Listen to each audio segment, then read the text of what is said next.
So I want to show you another method you can use to plait box braid without letting the hair show on extension like this.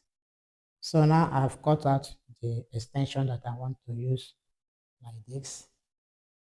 Look at it. So the other ones, previous ones, like this one, I divide and cross. But in this one, I'm using only all of them once. So any style you want to choose, I've given you 3 different styles.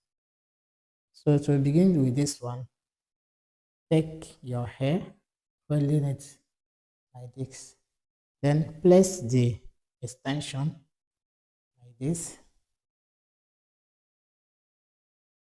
You want to first of all secure the root of the hair. That is where the work starts from. It is not secured, you're not doing anything.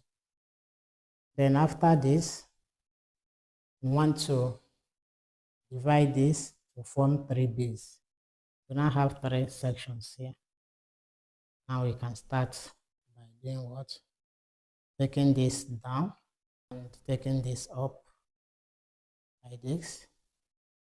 I'm doing it step by step so that you won't miss out braid. So see what I just did. Following my steps, you won't miss out. You will not miss out because I'm doing it step by step. I'm not rushing it. Look at it.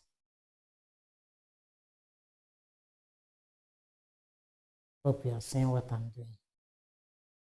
That's it. Not in a rush. This is tutorial. Step by step, how you can achieve a good result.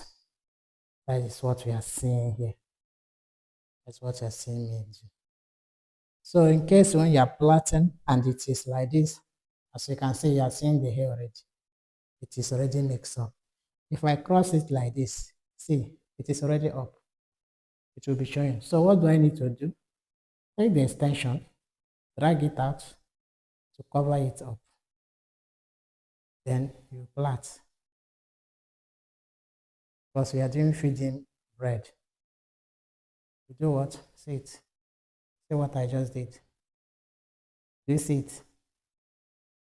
It's inside. Look at it. Continue like that. Get a perfect result. Yeah. Before you know it, it becomes perfect. Practice what you just learn. Because you don't just learn and skip. Go off your brain. Practice what you just learned. This is a skill. Practice it. Practice, practice, practice. Required results. That's it. Can't find the hair on top of the extension. That's it. You see how neat it is. Don't you like what you're seeing?